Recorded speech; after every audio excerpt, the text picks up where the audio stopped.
عاجل. الركراكي يستدعي موهبة إلى المنتخب المغربي بعد تفوقه على مبابي.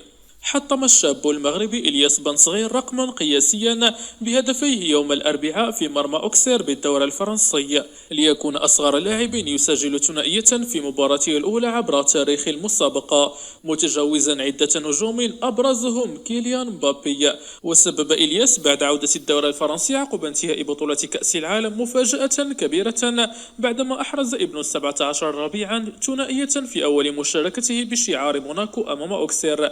وبثنائيته في مرمى أوكسير بات بن صغير أصغر لاعب في تاريخ الدوري الفرنسي يسجل ثنائية في مشاركته الأولى. ومقارنة مع نجوم الكرة الفرنسية فإن بن صغير يعد أسرع من سجل ثنائية في مشاركته الأولى خلال الموسم الحالي، ورغم تفوقه على هنري إلا أن الأخير استطاع تسجيل هدفين وهو في عمر أصغر من المغربي، لكن لم تكن في مشاركته الأولى. وأشاد فيليب كيلمونت مدرب بن صغير بمهارة لاعبه الشاب وقال: أنا لا أنظر إلى عمر اللاعب، فإن كان يستحق اللعب فإنني أستعين به، وأنا سعيد جدا بمستوى إلياس ويملك مستقبلا باهرا.